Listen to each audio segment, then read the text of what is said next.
ചൂണ്ടലിൽ സ്വകാര്യ ബസ്സുകൾ കൂട്ടിയിടിച്ച് അപകടം 25ഓളം പേർക്ക് പരിക്ക്. ചൂണ്ടൽ വെട്ടുകാട് റോഡിൽ ആശാരിപ്പടിയിൽ വെച്ചാണ് സ്വകാര്യ ബസ്സുകൾ കൂട്ടിയിടിച്ച് അപകടമുണ്ടായത്.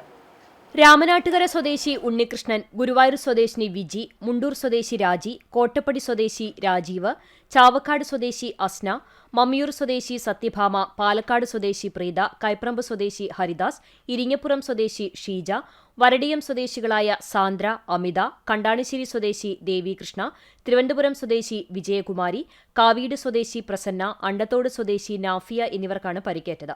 വെള്ളിയാഴ്ച രാവിലെ 9 മണിയോടെയായിരുന്നു അപകടം. തൃശൂർ കുന്നംകുളം റൂട്ടിൽ സർവീസ് നടത്തുന്ന സ്വകാര്യ ബസ്സുകളാണ് അപകടത്തിൽപ്പെട്ടത്. രാവിലെ കേച്ചേരിയിൽ മറ്റൊരു അപകടം നടന്നതിനെ തുടർന്ന് റോഡിൽ ശക്തമായ ഗതാഗതക്കുരുക്ക് അനുഭവപ്പെട്ടിരുന്നു. ഇതേ തുടർന്നാണ് ബസ്സുകൾ വെട്ടുകാട് വഴി തിരിച്ചുവിട്ടിരുന്നു. ആശാരിപ്പടി വഴി ചൂണ്ടലിലേക്ക് വരികയായിരുന്ന സ്വകാര്യ ബസ്സും എതിർദിശയിൽ വരികയായിരുന്ന സ്വകാര്യ ബസ്സും തമ്മിലാണ് കൂട്ടിയിടിച്ചത്. അപകടത്തിൽ ഇരു ബസ്സുകളിലെയും 25ഓളം വരുന്ന യാത്രക്കാർക്ക് പരിക്കേറ്റു. പരിക്കേറ്റവരെ ചൂണ്ടൽ സെന്റ് ജോസഫ് ആശുപത്രിയിൽ പ്രവേശിപ്പിച്ചു. അപകടത്തിൽ ഇരു ബസ്സുകളുടെയും മുൻഭാഗം പൂർണ്ണമായും തകർന്നു. വിവരമറിഞ്ഞ് കുന്നംകുളം പോലീസ് സ്ഥലത്തെത്തി തുടർ നടപടികൾ സ്വീകരിച്ചു.